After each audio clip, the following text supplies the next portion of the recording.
Hello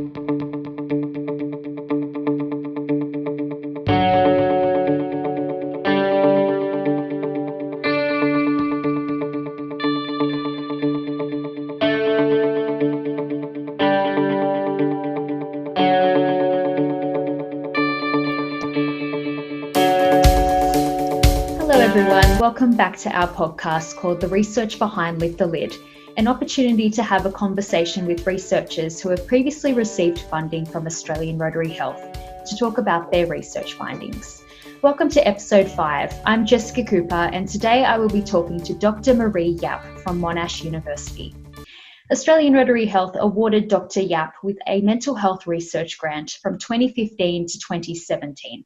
To do a pilot test of a tailored web-based intervention called Partners in Parenting, aimed at parents to prevent adolescent depression and anxiety problems. She also received another grant from us in 2018 to do a 12-month and 24-month follow-up of an online program called Parenting Resilient Kids, which is for parents of children aged 8 to 11 years. Marie is an associate professor and psychologist at Monash University and an ExpertScape world expert in parent-child relations. She is passionate about translating research evidence into resources that parents can access to help promote their children's resilience and protect them from mental health and substance misuse problems.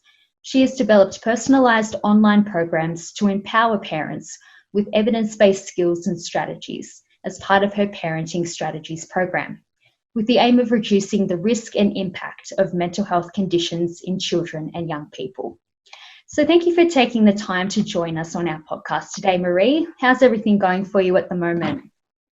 Yeah, well, it's interesting times, but we're getting through it together. Yeah, absolutely. Because we are living in such strange times at the moment. For the last couple of episodes of this podcast, I've been asking the researchers that I've been interviewing if they have any advice or tips for people's mental health right now. With your expertise being in parenting and youth mental health, do you have any kind of message for people who might fit into those categories? Yeah, sure. I think my main message really is to be kind to yourself, to your family, to your partner or spouse, and to your kids. We're not living in an ideal world by any means, and so it's important that we adjust our expectations of ourselves and of others and of situations, circumstances around us accordingly. Changes and uncertainties like what we're going through take their toll on our ability to cope, our emotions, our physical health and well-being. So it's important that we check in regularly with one another, so with parents, if you have a partner or close friends that you can check in with, and as parents to check in with your children, no matter how old they are. Checking regularly because some days are easier than others, and with new changes coming up again, with kids going back to school in some form or other, I think all those changes can be disruptive in some way or other.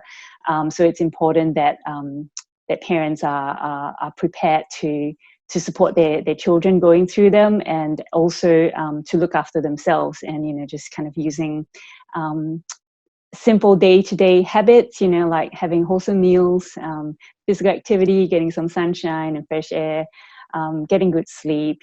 Those core basics are just as important now as ever, perhaps more important. So those would be the main things: being kind to yourself.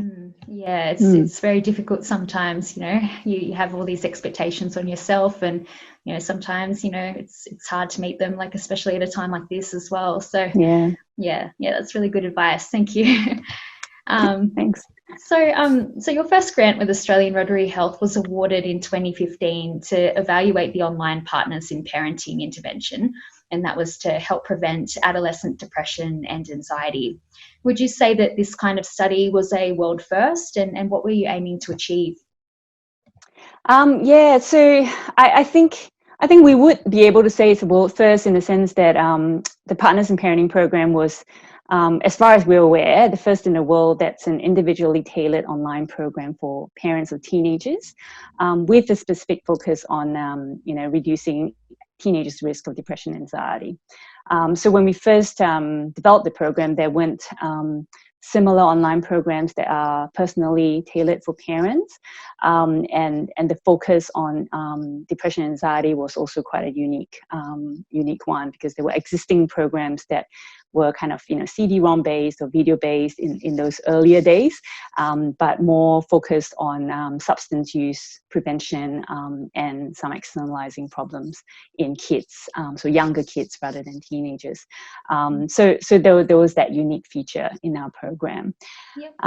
So in terms of what we were hoping to achieve, so it was our first study to evaluate whether the program is useful.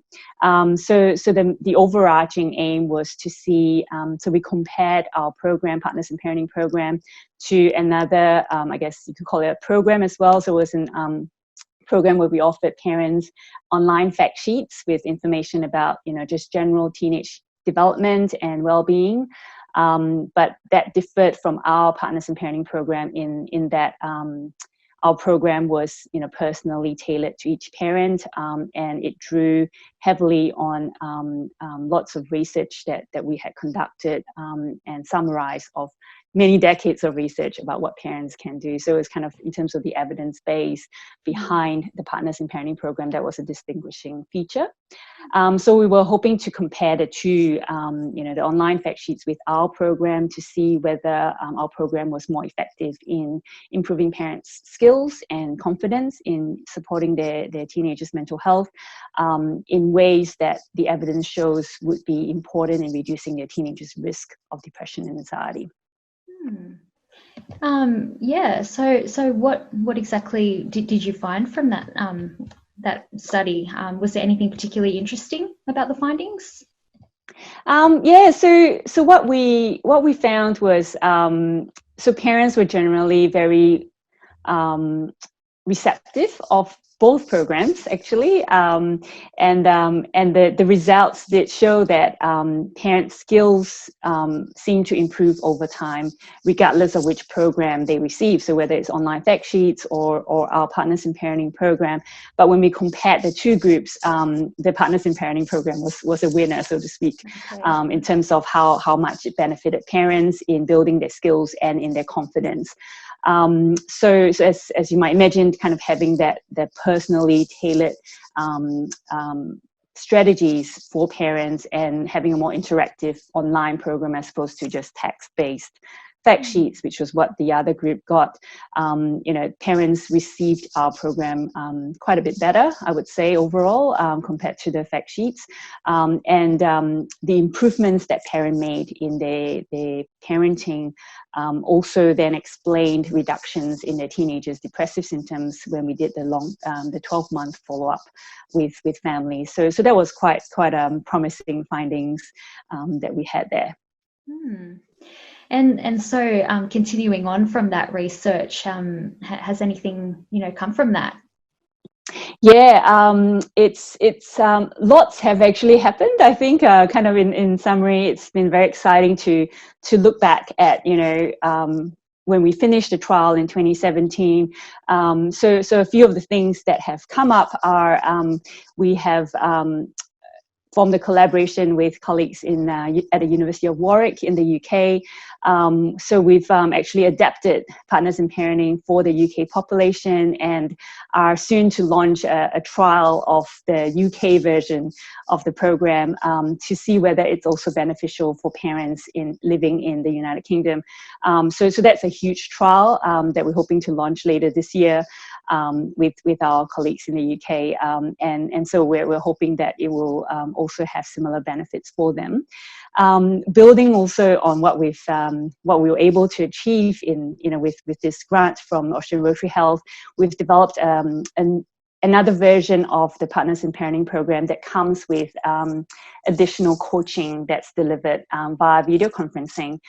So we call it the Therapist Assisted Online Parenting Strategies, or TOPS program. And that program was actually designed to support parents whose teenagers are already unwell with depression or anxiety disorders.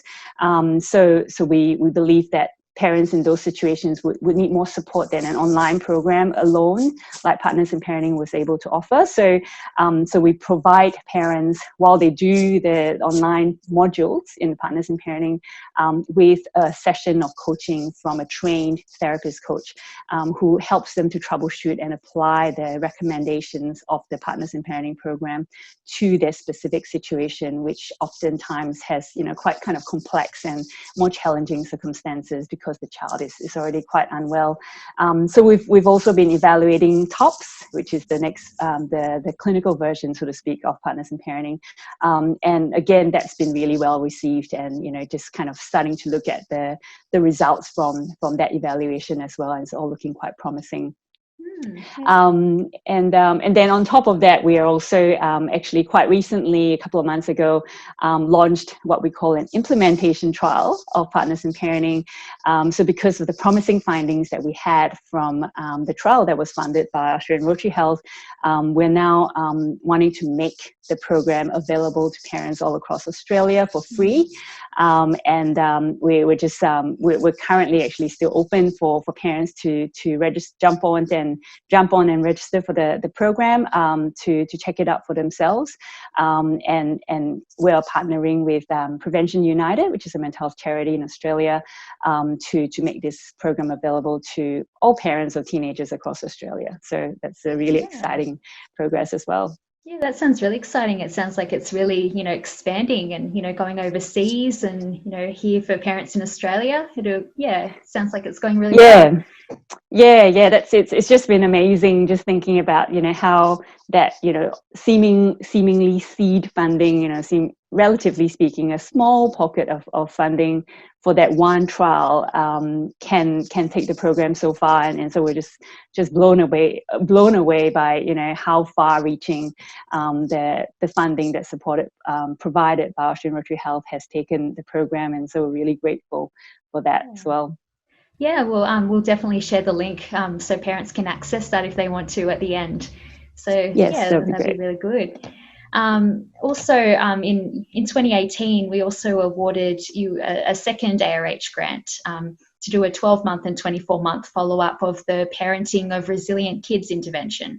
So just briefly, how's that research been going for you at the moment?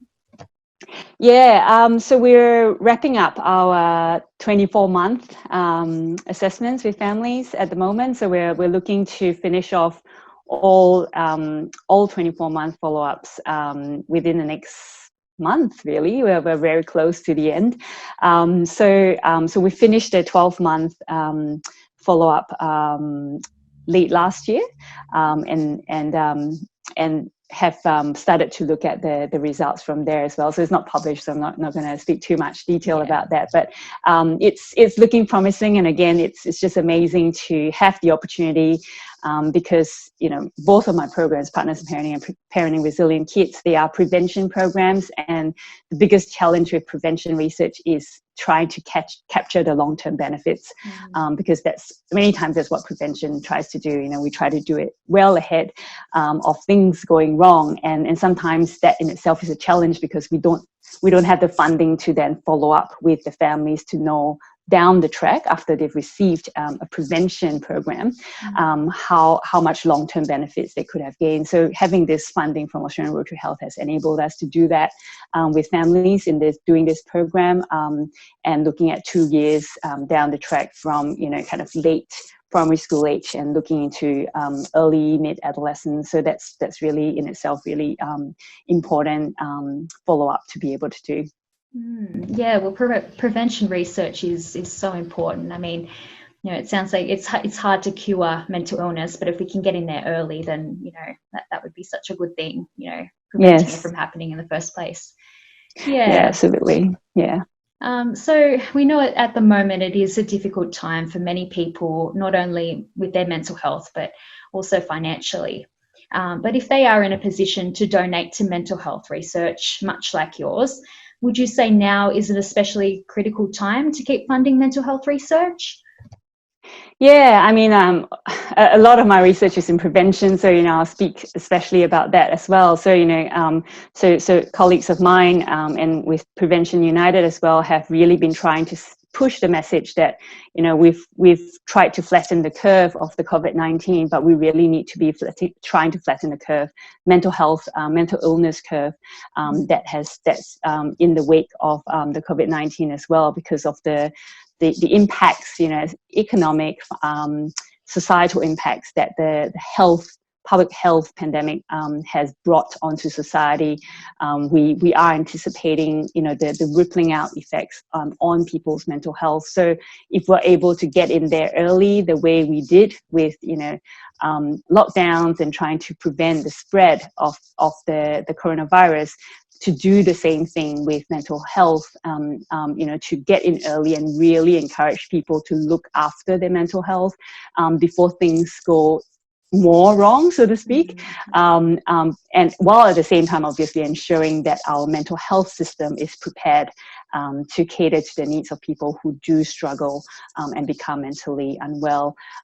So in any donation that people can afford into mental health, whether it's prevention or supporting health services and research, it's really, really incredibly valuable at this stage. Yeah, absolutely. Well, it has been really lovely talking to you today, Marie, on our fifth episode of our podcast. So before we go, did you have any last words? Well, I would like to say a big thank you to all Rotary members who have invested in mental health research in some way or other, and I hope that, you know, just our little story from our couple of research projects would be inspiration and encouragement for you to realize that every cent, every moment that you have volunteered, invested into the gathering of research funds for Australian Rotary Health can and has gone much further than what one might think, and I just want to say thank you for all that you've done. Yeah, well, I'm sure they'll be really happy to hear that. Like, it's always good to see, you know, where your donations have gone, and it sounds like it has been really worthwhile investing in your projects. So thank you very much. Yeah, I'm very thankful. Thanks, Jess. No worries. Well, that was the fifth episode of our podcast called The Research Behind Lift the Lid. It is always so inspiring to hear what researchers in Australia are doing to make a difference to mental health, and how they are helping us on our mission to lift the lid on mental illness. If you would like to help more mental health research like Dr. Yap's continue, please consider donating to our COVID-19 appeal. We have an aim to raise $200,000 by June 30, so your support would be very much appreciated. Please see the link to donate on our Australian Rotary Health Facebook page. Thank you for listening. Please join us again next time.